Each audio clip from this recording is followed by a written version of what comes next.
चलिए, आज की इस क्लास में हम लोग बात करने वाले डी ब्लॉक का रिवीजन। डी ब्लॉक अपने आप में इंपॉर्टेंट चैप्टर होता है। एक बार गेट बंद करो आप।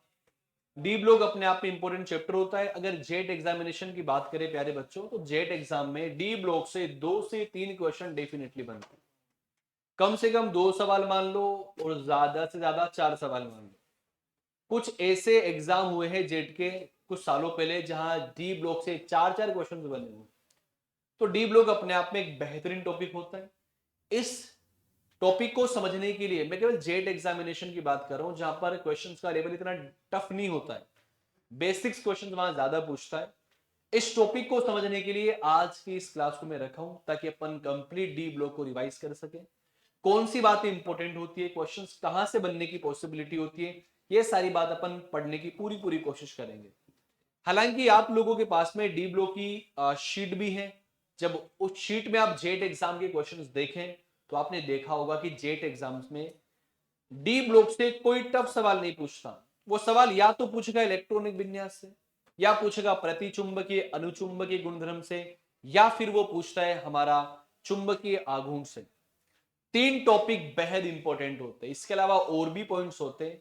उन सभी पॉइंट्स की आज की क्लास में हम लोग बात करने वाले हैं। नोट्स अपने को लिखना है नहीं, रिवाइज करना है, तो आप सब लोग बोर्ड पे ध्यान देना प्यारे बच्चों। फर्स्ट ऑफ ऑल मेरा पॉइंट आप लोगों से यह है कि मैंने यहां पे लिखा डी ब्लॉक एलिमेंट्स। क्या लिखा मेरे बच्चे? D block elements. तो पहला सवाल तो यह बन जाता है बच्चा कि डी ब्लॉक एलिमेंट्स होते क्या है। तो फिर आपका जवाब निकल कर आता है कि सर वे एलिमेंट जिनमें आखिरी इलेक्ट्रॉन डी सबशेल में जाता है उन्हें हम क्या बोलेंगे बच्चों? डी ब्लॉक के एलिमेंट्स बोलेंगे। वे एलिमेंट्स जिनमें लास्ट इलेक्ट्रॉन कहां चला जाए? डी उपकोष में चला जाए, उन्हें क्या बोला जाता है? डी ब्लॉक के तत्व बोला जाता है। आपसे कोई सवाल कर ले कि डी ब्लॉक के तत्व क्या होते हैं, आप क्या जवाब देंगे? वे तत्व जिनमें आखिरी इलेक्ट्रॉन डी उपकोष में जाता हो उसे क्या बोला जाएगा? डी ब्लॉक के तत्व बोला जाएगा। तो आप मुझे बताइएगा, आप ऐसे लिख सकते हो ना इसके अंदर कि जो लास्ट इलेक्ट्रॉन है वो कहां जाए? तो आप क्या बोलोगे बच्चों? डी उपकोष में। कहां जाए मेरे बच्चों? डी उपकोष में या डी सबशेल में जाए। वे तत्व जिनमें आखिरी इलेक्ट्रॉन्स कहां जाए? डी उपकोष में जाए, उसे क्या बोला जाता है? डी ब्लॉक के तत्व बोले जाते हैं। ठीक है। डी ब्लॉक के तत्व हमारी आवर्त सारणी के अंदर वर्ग नंबर 3 से लेकर वर्ग नंबर 12 तक मौजूद है, और आवर्त संख्या 4 से लेकर 7 तक मौजूद है। तो अगला पॉइंट क्या बनता है कि जो डी ब्लॉक एलिमेंट्स होते हैं वो कौन से ग्रुप में होते हैं? आपसे कोई सवाल कर ले डी ब्लॉक एलिमेंट्स कौन से ग्रुप में होते हैं, तो आप जवाब देंगे ग्रुप नंबर 3 to 12। अरे यस और नो माय डियर।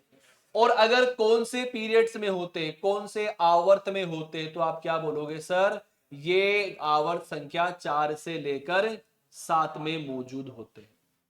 बात समझ में आई आप लोगों को? बेसिक बेसिक पॉइंट की हम लोग बात करने वाले हैं। अगले क्वेश्चन की ओर अगर अपन चले, आपसे कोई पूछ ले कि बताओ the total number of D block elements are. D block elements की कुल संख्या कितनी होती है? 40। कितनी होती है मेरे बच्चे? 40। तो आपसे कोई सवाल कर ले कि कुल डी ब्लॉक एलिमेंट्स कितने होते हैं प्यारे बच्चों? Total elements. तो बताओ टोटल कितने होते हैं मेरे भाई? 40। Okay done. आगे चलते अपन थोड़ा सा।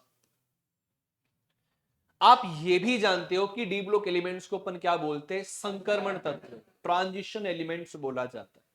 लेकिन सभी डी ब्लॉक को ट्रांजिशन एलिमेंट्स नहीं बोलते, क्योंकि जिंक, कैडमियम, मरकरी, कोपरनीशियम, इनका इलेक्ट्रॉनिक विन्यास पूर्णपुरित होता है, इसलिए इन्हें संक्रमण तत्व नहीं बोलेंगे।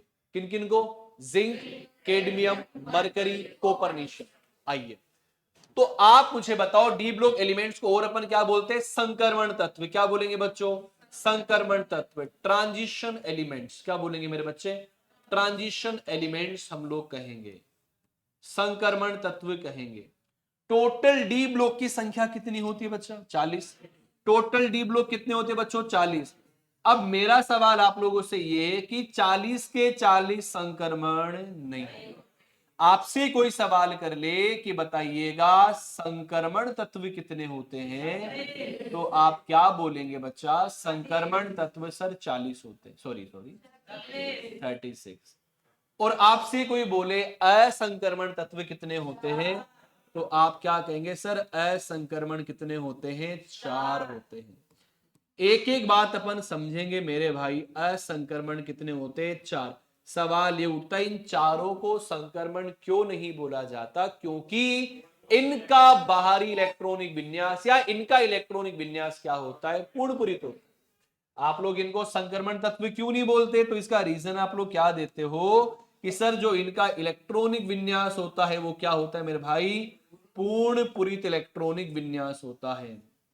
तो पूर्णपुरित की वजह से इनको संक्रमण तत्व नहीं बोलेंगे। जेट एग्जाम 2023 का सवाल है। पूर्णपुरित इलेक्ट्रॉनिक विन्यास। बोलो बेटा, आपसे कोई सवाल कर ले कि जो हमारा 4 असंक्रमण तत्व है, 4 कौन कौन से होते हैं मेरे बच्चे?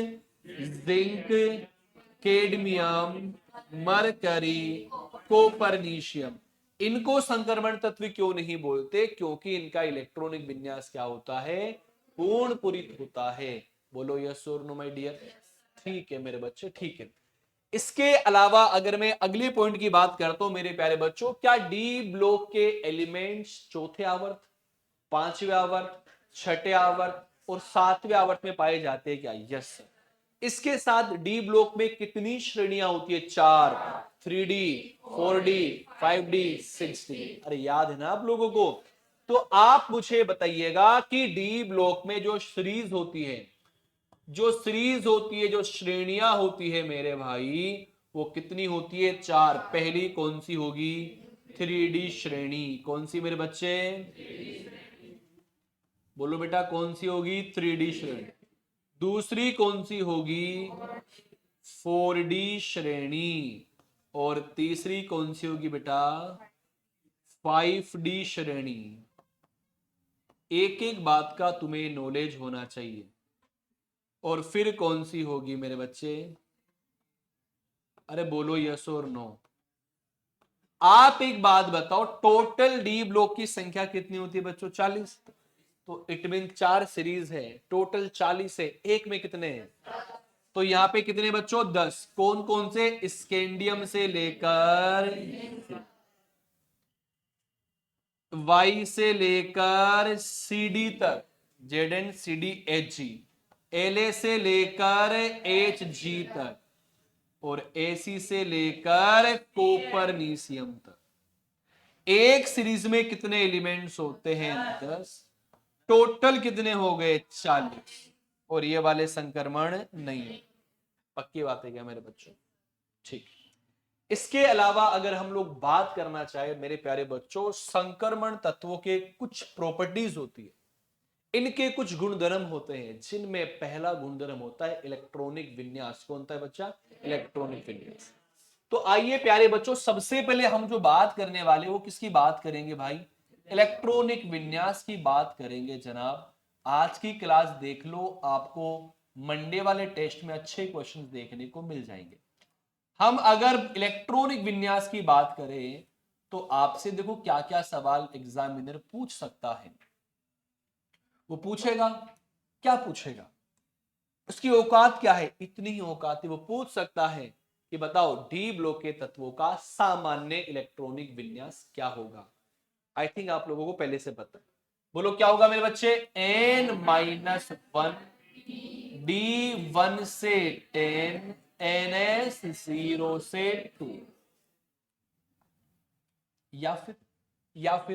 या आप इसे ऐसे भी लिख सकते हो ना बेटा, N-1, D1 से 10, NS1 से 2।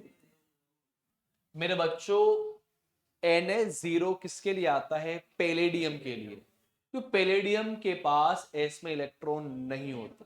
सर अगर ऑप्शन में दोनों आ जाए, एग्जैक्टली, फिर 0 से 2 वाले को टच करना है।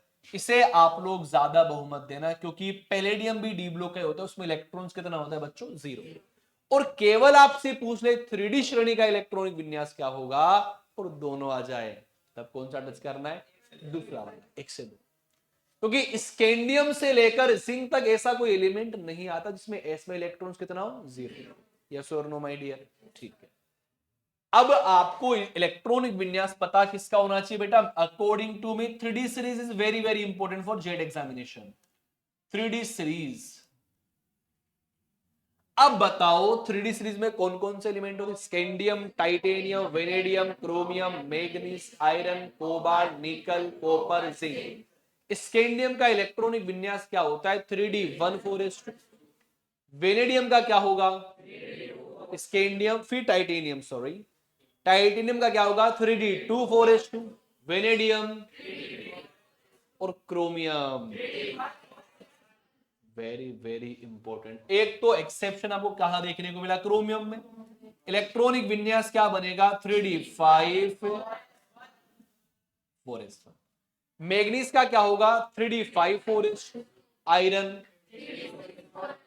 कोबाल्ट, निकल, कॉपर। एक आपको कहां देखने को मिला? कॉपर में। क्या बनेगा मेरे बच्चे? 3D 10,4s1। क्या बनेगा? 3D 10,4s1। तो मेरे बच्चों क्रोमियम और कॉपर अपने आप में क्या बन जाते हैं? इंपोर्टेंट बन जाते हैं। और ऐसा नहीं है कि इंपोर्टेंट बने तो पूछे नहीं। आपकी जेट एग्जाम है ना 3 अक्षरों वाली, उसमें पूछ रखा है जेईटी के अंदर। जेईटी में ये दोनों सवाल पूछ रखे हैं।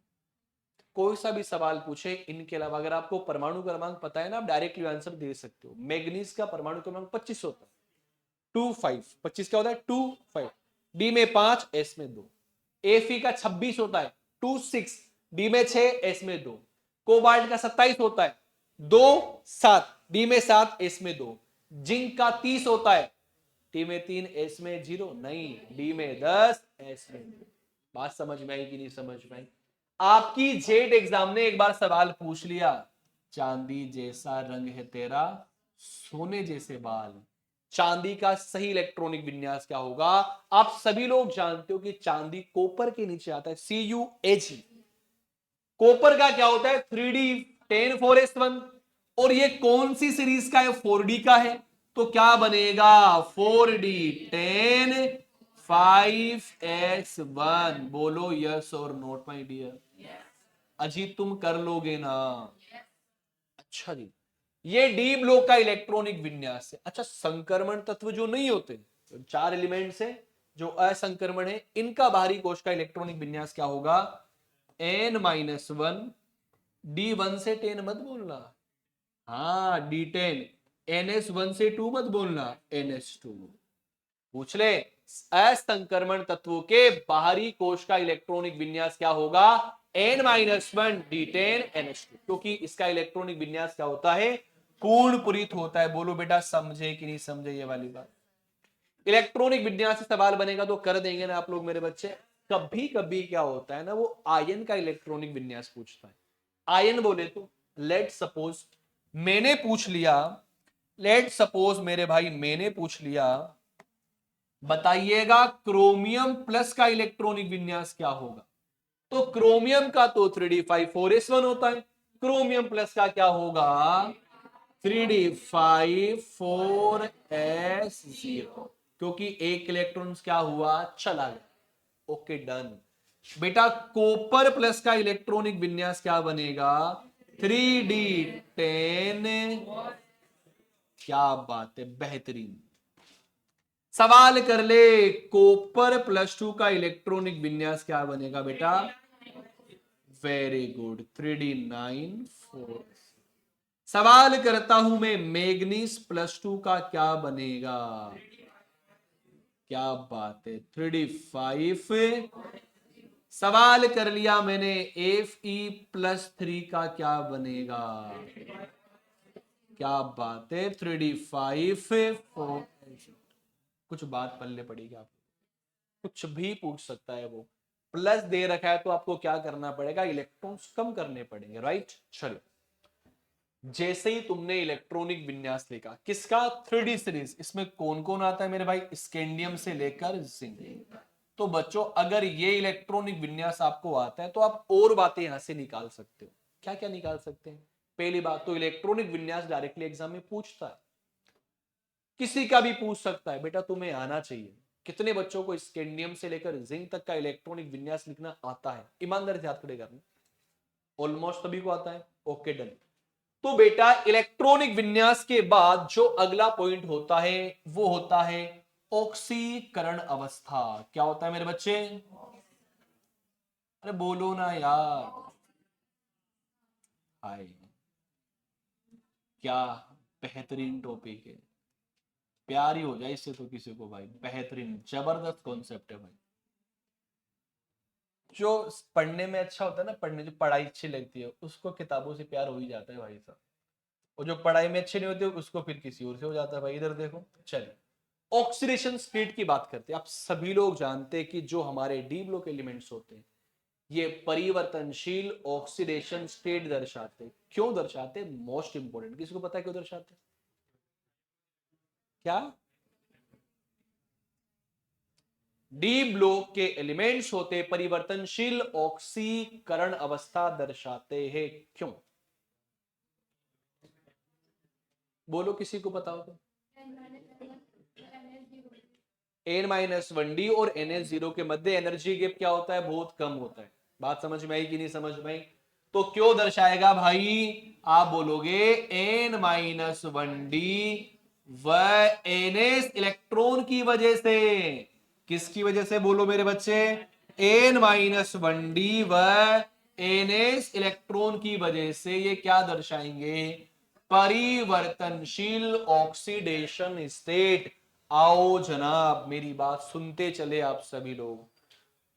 मुझको एक बात बताना मेरे प्यारे बच्चों, मुझको एक बात बताना, आप सभी लोग ध्यान से समझने की कोशिश करना। सवाल मैंने आपको मैनिपुलेट करने के लिए दे दिया, आपको आपके माइंड के साथ में खेल दिया मैं कि बताओ वो कौन सा 3D मेटल है जो अधिकतम ओएस दर्शाता है। हाँ, कुछ बच्चों ने ओस्मियम आंसर दिया है। नहीं मेरे बच्चे, 3D बोला है मैंने। बोलो क्या आंसर बनेगा? मैग्नीशियम। स्कैंडियम से लेकर जिंक तक वो कौन सा मेटल है जिसकी ऑक्सीडेशन स्टेट सबसे ज्यादा होती है? दैट इज कौन सा मेरे भाई? मेटल। आओ तो मेरे बच्चे मुझे बताना, यहां कौन है? स्कैंडियम, फिर कौन है? Titanium, vanadium, chromium, manganese, iron, cobalt, निकल, कॉपर, यस और नो? आप सभी लोग जानते होंगे ना मेरे बच्चे कि सबसे ज्यादा किसकी होती है? मैग्नीज की। और कितनी कितनी होगी सर? प्लस के 2 होगी, प्लस 3 होगी, प्लस 4 होगी, प्लस 5 होगी, प्लस 6 होगी, प्लस, राइट। इसके मैं इस तरफ आता हूं, बोलो बेटा। +2, +3, +4, +5, +6, बस यहां बोलो ना।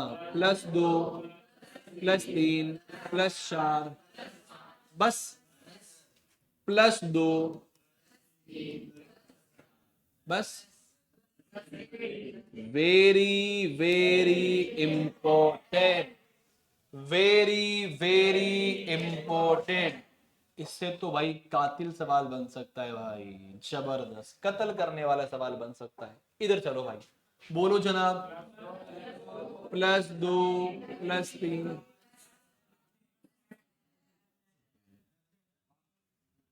ये भी क्या हुआ इसमें? झटका लग जाएगा। +2, +3, +4। भाई जिन्हें नहीं पढ़ा भाई देख लो दोबारा से। और मुझे इससे बेहद इंतहा मोहब्बत है भाई। ओहो, +1 और +2। क्यों इससे मुझे प्रेम है? क्योंकि ये तुम्हारी जो 3 अक्षर वाली एग्जाम है उसमें बन रखा है।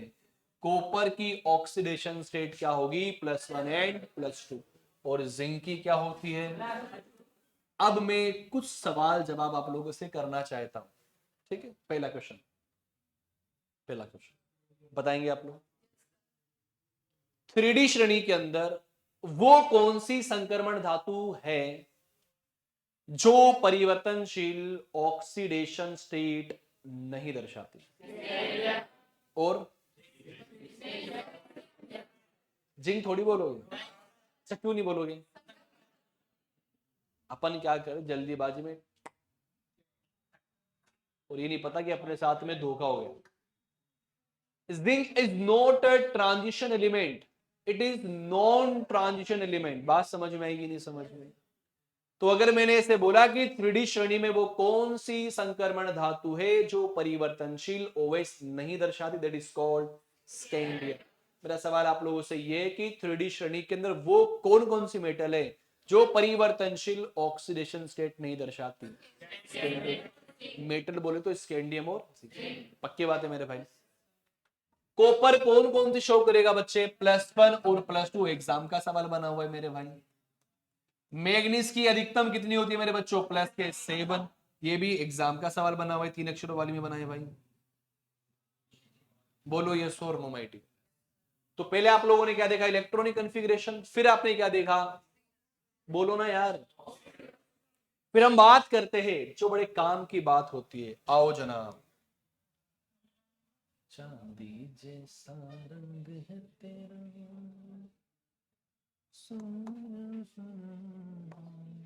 देखो हम बात करेंगे प्रतिचुंबकीय और अनुचुंबकीय गुण। प्रतिचुंबकीय और अनुचुंबकीय गुण।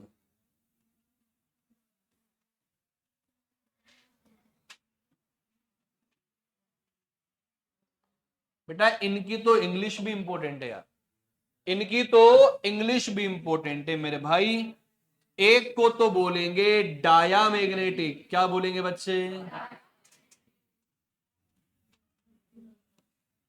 और एक को क्या बोलेंगे, पैरामैग्नेटिक। आओ समझने की कोशिश करते हैं। चलिए मेरे प्यारे बच्चों, अगर इस पॉइंट को समझना है तो जरा इस चीज को आप लोग समझने की कोशिश करें। ये बच्चा वही कर सकता है जिसे इलेक्ट्रॉनिक विन्यास आता हो। जिसको इलेक्ट्रॉनिक विन्यास नहीं आता वो भाई उसके लिए सब बेकार है, पूरा डी ब्लॉक बेकार है उसके लिए तो मेरे।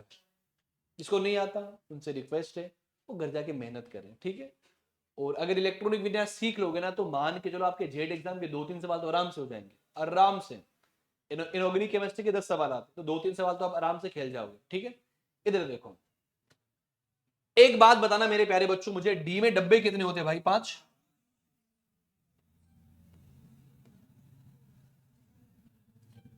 आपने किसी का इलेक्ट्रॉनिक विन्यास लिखा, उसमें डी में कोई ना कोई इलेक्ट्रॉन्स आया, तो ये इलेक्ट्रॉन दो तरीके से हो सकते हैं, या तो इलेक्ट्रॉन्स सिंगल दिखाई दे, बोले तो अयुग्मित इलेक्ट्रॉन्स, या फिर वो जोड़ों के रूप में दिखाई दे।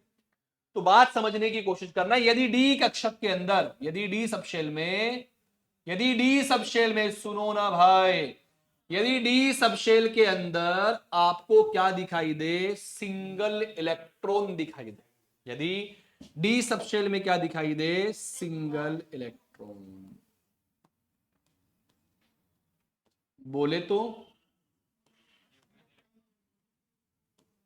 अयुग्मित इलेक्ट्रॉन दिखाई दे, तो नेचर कैसा बनेगा, अच्छा सिंगल, सिंगल एकदम single, double dia, double dia. अच्छा आपको जोड़े दिखाई दे, डबल या couple of electron, all electrons is in couple form,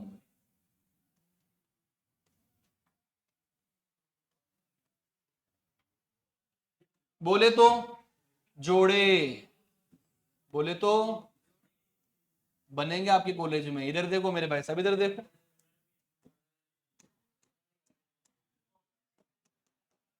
इधर देखो, यदि आपको सिंगल इलेक्ट्रॉन्स दिखाई देता है, इट मींस वो कैसा है, वो है पेरा मैग्नेटिक। कैसा है मेरे बच्चे, और हिंदी में क्या बोलेंगे जनाब, और यदि जोड़े बनते हुए दिखाई दे,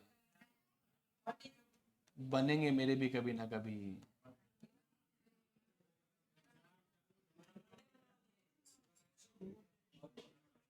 समझे कि नहीं समझे भाई?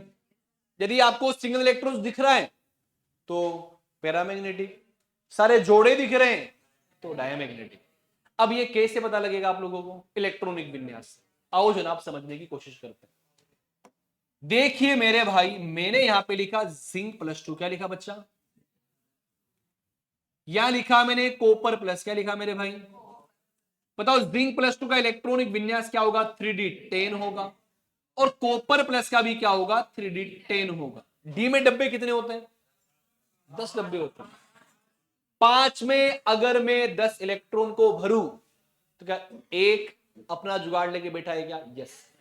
एक जोड़ा, दो जोड़ा, तीन जोड़ा, चार जोड़ा, पांच जोड़े। तो 5 जोड़ों का मतलब क्या हो गया? 10 इलेक्ट्रॉन्स। और अगर इलेक्ट्रॉन जोड़ों के रूप में प्रेजेंट होता है तो नेचर कैसा बनेगा मेरे बच्चे? प्रतिचुंबकीय। कैसा बनेगा मेरे बच्चे? प्रतिचुंबकीय। तो ये दो, अच्छा स्कैंडियम +3, क्या लिखा मैंने? इलेक्ट्रॉनिक विन्यास क्या बनेगा? 3d0। क्या बनेगा? 3d0। तो आप मेरे लाल मुझे बता दो ये कैसे हैं? अरे ये कैसे है जनाब? ये है प्रतिचुंबकीय। कैसे मेरे बच्चे? प्रतिचुंबकीय। अरे यस और नो माय डियर? समझे कि नहीं समझे? ओके डन, आगे चलते हैं हम लोग। देखो लाल, मैंने यहां पे लिखा मैग्नीज +2, क्या लिखा बेटा?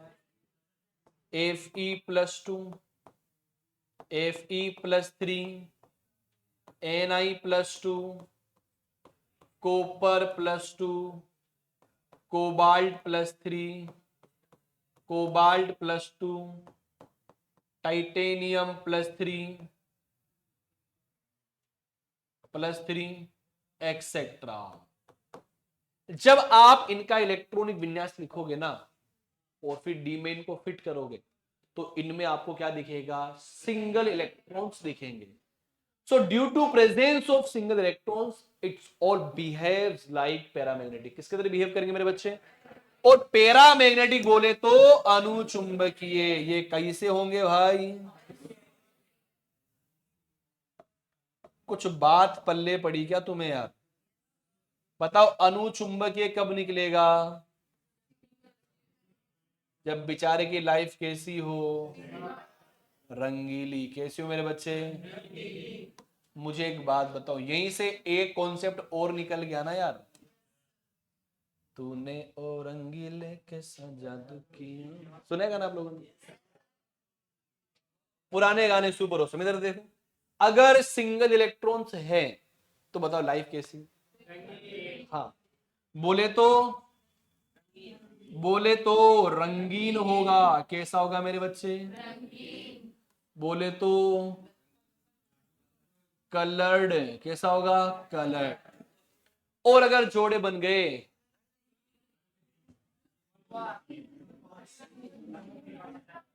कुछ लोग ऐसे भी होते हैं भाई जिनकी लाइफ डाया होने के बाद भी रंगीन होती है। इधर देखो, जैसे कि मैं नहीं, मैं तो ऐसे कर रहा हूं। तुम समझ गए ना भाई? बस इतना ही काफी है मेरे लिए। समझदार को बहुत कुछ काफी होता है। इधर देखो, समझे कि नहीं समझे? जो अनुचुंबकीय होगा वो कैसा होगा? रंगहीन होगा। जो अनुचुंबकीय होगा वो कैसा होगा? रंगीन होगा। जो प्रतिचुंबकीय होगा वो कैसा होगा? रंगीन। बताओ ये वाली प्रॉपर्टी आपको समझ में आई कि नहीं समझ में? ईमानदारी से बोलो ना यार। फिर इसी के साथ साथ में हम लोग निकालते चुंबकीय आघूर्ण। क्या निकालेंगे बच्चों? जीला टोपला कमरिया। आओ जनाब आओ। फिर अपन किसकी बात करेंगे बच्चे? चुंबकीय आघूर्ण की बात करेंगे भाई।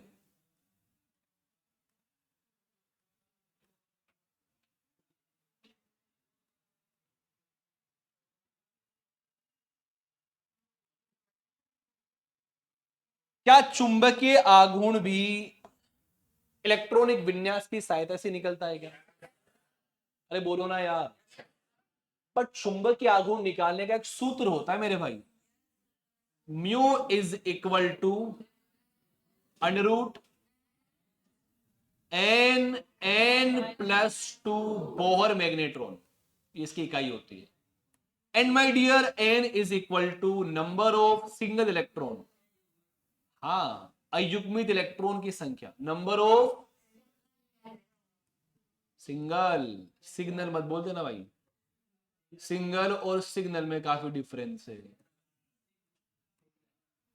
चलो शुरू करें अपन भाई, चलो। अच्छा सिंगल इलेक्ट्रॉन्स कहां से पता लगेगा आप लोगों को, इलेक्ट्रॉनिक विन्यास, तो क्या इसके लिए भी इलेक्ट्रॉनिक विन्यास आना जरूरी है क्या भाई? यस, विदाउट इलेक्ट्रॉनिक विन्यास D block is nothing. D block electronic विन्यास के बिना कुछ है ही नहीं भाई। सारा खेल किसका है? इलेक्ट्रॉनिक विन्यास का। तो पूरा फोकस करना है आप लोगों को। देखो आप लोगों को ज्यादा ज्ञानी नहीं बनना है, आप लोगों को ऐसे नहीं कि सर मैं बहुत बड़ा पीएचडी करना चाहता हूं, नहीं, अपने को उतना पढ़ना है कि जेड एग्जाम में सवाल देखते तुरंत आंसर लग जाए हमारा।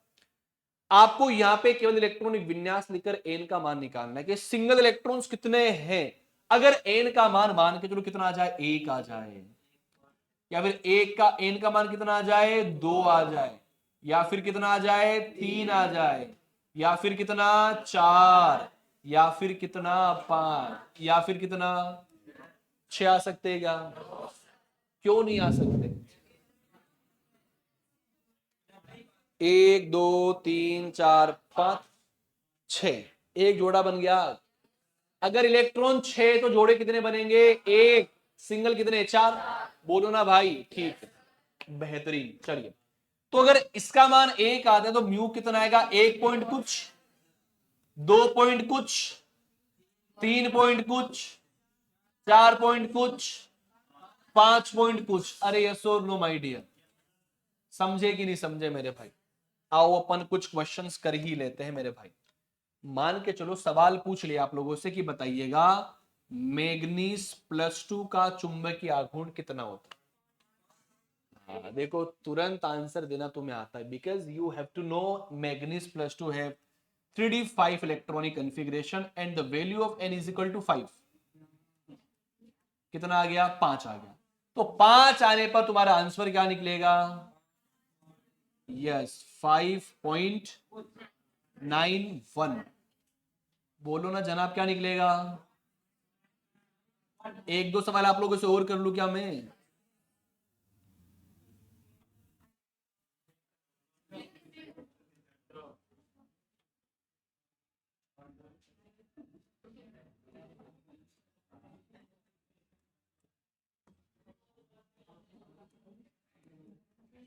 अरे यस और नो, एक दो सवाल मैं आप लोगों से और कर लूं क्या? चलो बताइए मुझे, जिंक प्लस टू का चुंबकीय आघूर्ण कितना होगा? Why why? क्योंकि zinc plus two have 3d10 electronic configuration, it does not have single electrons.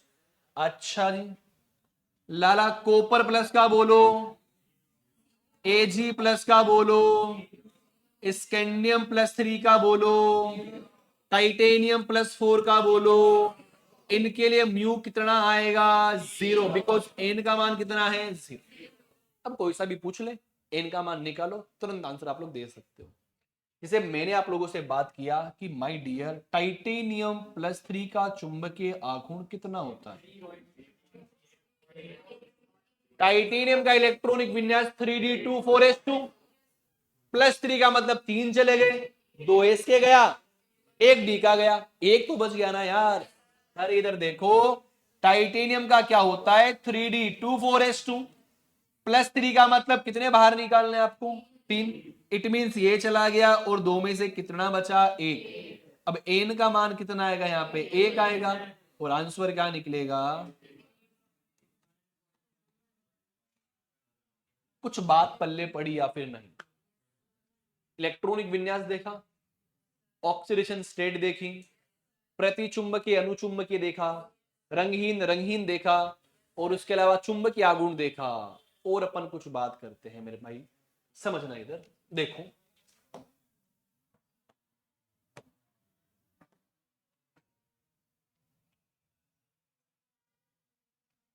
याद करो, आपने लिखा होगा कि डी ब्लॉक के तत्व उत्प्रेरक की तरह बिहेव करते हैं भाई। उत्प्रेरकीय गुणधर्म क्या लिखा आप लोगों ने? इट मींस डी ब्लॉक के तत्व किसकी तरह बिहेव करेंगे बच्चे? आओ ना, देख लो मेरे भाई, जब एल्कीन का अपचयन एल्केन में करवाया जाता है, इधर देखो, ये तुम्हारी एल्कीन है, और अपचयन का मतलब क्या होता है? हाइड्रोजन का जुड़ना। तो क्या हाइड्रोजन ए से जुड़ेगा क्या भाई? H और H, और यहां कौन सा कैटलिस्ट काम में लेते हो तुम? अरे निकल काम में लेते हो। क्या ये डी ब्लॉक का है क्या? यस। अरे आप लोगों ने जिगलर नाटा पढ़ा है क्या? जिगलर, अरे जिगलर पढ़ा है क्या? जिगलर, और वो भी कौन सा है? नाटा है। जिगलर नाटा उत्प्रेरक जो कि क्या करता है? पॉलीमराइजेशन का काम करता है, प्रोपीन से पॉलीप्रोपीन बनाता है। ये होता क्या है जनाब? R3Al प्लस, यस और नो? आप लोगों ने हेबर प्रक्रम पढ़ा होगा, N2 और 3H2 मिलेंगा, आए हाय, और क्या बनेगा? NH3 बनेगा भाई साहब। और इसमें जो कैटलिस्ट आप यूज कर रहे थे वो था FeMO। क्या था मेरे बच्चे? तो तुम्हें पता क्या चला कि डी ब्लॉक के एलिमेंट्स किसके तरह बिहेव कर सकते? कैटलिस्ट की तरह भी बिहेव कर सकते। इसके अलावा आप लोगों ने इनसे कुछ मिश्र धातुओं का निर्माण भी किया था, याद है क्या भाई आप लोगों को? अरे मेरा मन कर गया दोबारा आपकी क्लास में आने का, मैं डी ब्लॉक रिवाइज करवा के जाऊंगा भाई। बाकी मेरी क्लास थी नहीं, अच्छा लगता है मेरे को आपके साथ कांटेक्ट करना। आप लोग बस के लिए अच्छी मेहनत करो। मैं कहता हूं केवल तू दो ही याद कर, एक तो पीतल को याद रख, और एक तू मुझे याद रख भाई साहब। कांसा, पीतल Cu प्लस Zn, कांसा Cu। अरे याद करो, अंतराकाशी यौगिक भी बना रहे थे, याद है क्या आपको? अरे याद कर, उसमें क्या था कि डी ब्लॉक के लेटिस के अंदर इनकी संरचना में बीच बीच में कुछ खाली स्थान पाए जाते हैं, और इन खाली स्थानों में कौन आ जाता है? छोटू एलिमेंट्स। याद आ गया क्या भाई? अरे इन खाली स्थानों में कौन आ जाएगा? छोटू elements like boron, carbon, hydrogen etcetera. तो बनने वाला कंपाउंड क्या कहलाता है? अंतराकाशी यौगिक कहलाता है। और सुन ले मेरे भाई, और सुनना भाई, गल्ला गल्लांक और क्वथनांक की बात करते भाई साहब। सर ये कैसे निकाले? शीट में सवाल दे रखे, आपने तो पढ़ा ही नहीं, और तुमने मुझसे पूछा भी नहीं, क्योंकि तुम बहुत होशियार हो। डाउट जो C3 बेच के बच्चे जो डाउट पूछते ना भाई, बेहतरीन डाउट, इंग्लिश मीडियम के शीट के सारे सवाल सोल्व कर रखे, कंप्लीट सवाल सोल्व कर रखे वहां पे। बट आप लोगों में से कोई भी एक सिंगल बच्चा भी डाउट काउंटर पे नहीं आता। और ये अभी आपको पता नहीं चलेगा, जब आपका एग्जाम का रिजल्ट आएगा ना, तब पता लगेगा। कास्ट में कुछ डाउट्स दूर करवा लेता मेरे भाई। C3 बैच में कुछ बच्चे ऐसे भी है, सी इंग्लिश मीडियम के अंदर, C8 के अंदर उनका सिलेबस खत्म हो चुका है, सी इंग्लिश मीडियम का और C3 का। मुझे मेरे पास डेली आते, सर मैंने रिवाइज पूरा कर लिया, अब आप मुझे डेली के 3 टॉपिक दो, ताकि मैं और उनको रिवाइज कर सकूं। मैं डेली मिलके जाते हैं मुझसे भाई, मैं नहीं मिलता हूं ना, तो फिर भाई तलाश करते हैं। फिर एक दिन में 4 दिन एब्सेंट था भाई, तब बोले सर 4 दिन आप नहीं आए, था ना मैं बीच में काफी टाइम एब्सेंट था, मैं क्या करूं, मैं क्या करूं, नहीं ऐसा करना पड़ेगा। इतना बेहतर भी उनका स्कोर 400 प्लस जा रहा है, क्यों? सिंसियरिटी के साथ मेहनत कर रहे हैं। देखना रैंक भी अच्छी निकालेंगे वो। आप लोगों में से मुझे पता नहीं आप क्यों डाउट सेशन में नहीं आते। मुझे डर लगता है कि मेरा भाई, डर लगता है कि मारूंगा क्या आप लोगों को। देखो डाउट दो ही बच्चों को आते हैं, सानिया, डाउट दो ही बच्चों को आते हैं, या तो जिसको सब कुछ आता हो, या जिसको कुछ नहीं आता। दो ही बच्चों को डाउट आते हैं। शायद आपको सब कुछ आता है, इसलिए आपको डाउट ही नहीं आते। अगर आपको सब कुछ आता तो फिर आपका स्कोर 400 से कम क्यों हो रहा है? 450, 420, 430 नंबर क्यों नहीं जा रहे हैं? ये सोचने वाली बात है थोड़ी सी। इस बैच में डाउट नहीं पूछता, बाकी C8 के बच्चे मेरे पास डाउट पूछने आते डेली, जब भी वो उनके पास डाउट आते। इंग्लिश मीडियम बच्चे डाउट पूछ के जाते हैं मुझसे। C3 के बच्चे मुझसे डाउट पूछते हैं, 11th क्लास के बच्चे भी डाउट पूछने आते हैं, सर बताओ नहीं समझ में। थोड़ा अपने आप को मेच्योर बनाओ, ऐसे छोटी छोटी हरकतें करोगे तो काम नहीं चलने वाला है। कल को जब 2024 में आप एग्जाम में बैठोगे ना आप भाई, और तुम्हारा रिजल्ट आएगा तो चेहरे पर अच्छी खुशी होनी चाहिए। ऐसा नहीं सर नंबर ही 200 रह गए, सर सवाल ही नहीं समझ में आया। अरे डाउट सेशन में आता तो तुझे पता लगता कि सवालों को अपन ऐसे भी डील कर सकते हैं। समय आपको केवल 120 मिनट मिलेंगे, क्वेश्चन रहेंगे 120। 20 मिनट तो आप लोग क्या निकाल दो, ओएमआर भरने की निकाल दो, इतना तो लगता होगा 20 मिनट तो भाई कम से कम। बचे कितने, 100 मिनट, क्वेश्चन 120। ऐसा थोड़ी है कि आप टाइम पास नहीं करोगे, वहां पे आसपास का माहौल भी देखते हो, ओहो आसपास में कैसा माहौल है। गलती से अगर कोई सुंदरता पास में बैठी है तो सिलेक्शन हमारा पहली रिंग के साथ में हो जाता है भाई साहब। इस चीज का आप खासकर ध्यान रखा करो। आप डाउट पूछा करो, मैं मेरी बात नहीं कर रहा हूं, चाहे तो जूलॉजी हो, बॉटनी हो, एग्रीकल्चर हो, केमिस्ट्री हो, ऑर्गेनिक हो, इनऑर्गेनिक हो, फिजिकल हो, कुछ भी हो यार, तुम पैसा देके पढ़ रहे हो यहाँ पे, तुम डाउट पूछा करो। ये तुम्हारे लिए फायदे के लिए कह रहा हूँ। एक बात बताओ, आप डाउट पूछने आओगे तो समय किसका खराब होगा, मेरा खराब होगा ना। मैं चाहूँ तो आपको मना भी कर सकता हूँ ना, आप तो वैसे भी नहीं आते हो, मैं बोलूँ कि मत आना भाई साहब। मैं चाहता हूँ कि मेरे पास आए, क्योंकि मेरा टाइम 3 बजे तक का है। मैं रुकता हूँ क्योंकि कुछ बच्चे मुझसे मिल ले, डाउट वाउट पूछे, अपनी समस्याओं का समाधान करें। आप लोग नहीं आते हो, मुझे लगता है कि ठीक है, जब वही बच्चे पढ़ाई को लेके इतने सीरियस नहीं है, फिर अपने को क्या करना है। और डाउट देखो मैं एकदम वैलिड ही बताता हूँ, अगर आप फालतू के डाउट करोगे मैं नहीं बताता भाई। डाउट का मतलब होता है जो पहले आपने पेपर कॉपी में सोल्व किया और आपसे नहीं हुआ। ऐसे नहीं सर ये भी नहीं आया, सर ये भी नहीं आया, नहीं ऐसे नहीं। आपने कॉपी में किया, आपसे नहीं हुआ, उसको अपन डाउट बोलते हैं। ऐसे ही कोई सवाल को पढ़ गई सर ये तो सवाल ही नहीं समझ, तो कर तो सी उसको एक बार भाई। इस चीज का आप ध्यान रखा करो। ये डी ब्लॉक की कुछ बातें मैंने आप लोगों को बताई है, उम्मीद करता हूं डी ब्लॉक आप लोगों को समझ में आ गया होगा। बाकी बातें अपन डिस्कस करेंगे मेरे बच्चों कल। आप सभी लोगों का बहुत बहुत धन्यवाद। नहीं बताएगा आप लोगों को, सॉरी। शीट में सवाल है गलनांक के, बट आपने शीट सोल्व भी नहीं करी, फिर आपने सवाल कैसे निकाला? तब बाद में तक कब पूछा आपने, पूछा था? कितने लोग आए थे ऑफिस में हाथ खड़े करने गलनांक के सवाल लेकर? बस 2 बच्चों ने सवाल शीट सोल्व कर रखी। क्या आप भी गए थे क्या? तो फिर मैंने नहीं बताया, फिर आपने दोबारा पूछा मुझसे, तो फिर मैं क्लास में बताना भूल गया ना, तो आपने मुझे याद दिलाया कि सर बताओ।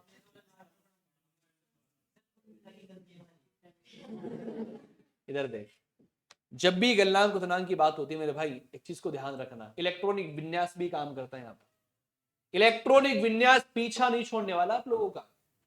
गलनांक क्वथनांक देखना भाई, अगर सिंगल इलेक्ट्रॉन्स ज्यादा होंगे, अगर सिंगल इलेक्ट्रॉन्स ज्यादा होंगे तो भाई साहब उसके गलनांक भी क्या होंगे, ज्यादा होंगे।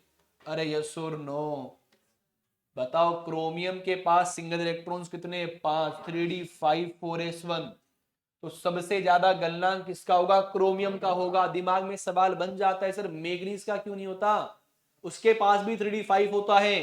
अरे मैग्नीज का गलनांक तो सबसे कम होता है। सवाल एक ग्राफ बन रखा है डी ब्लॉक की शीट के अंदर, से ग्राफ बन रखा है नीचे की तरफ, देखना घर जाके आप लोग, और उसमें लिखा हुआ है कि अपवाद स्वरूप मैग्नीज का गलनांक सबसे कम होता है। क्यों? चौथे ऑप्शन में लिखा हुआ है दुर्बल धात्विक बंध। अरे गलनांक कम होने का मतलब होता है कि इसमें बॉन्ड कैसा है, कमजोर है। सिंगल इलेक्ट्रॉन चेक करना, ज्यादा सिंगल इलेक्ट्रॉन गलनांक क्या हो जाएंगे, ज्यादा। बट मैग्नीज का कम क्यों होता है, दुर्लभ दुर्बल धात्विक बंध उसमें मौजूद होते हैं। प्यारे बच्चों मुझे लगता है आप लोगों ने डी ब्लॉक को सही से पढ़ लिया, रिवाइज अपन ने कर लिया। उम्मीद करता हूं आपको समझ में भी आ गया होगा। अच्छे से आप लोग घर जाके पढ़ना, इस बार पूरी पूरी कोशिश करना कि आपका स्कोर 400 प्लस रहे। करोगे ना भाई, पक्का करोगे? थैंक यू सो मच, मिलते हैं कल। धन्यवाद बहुत बहुत।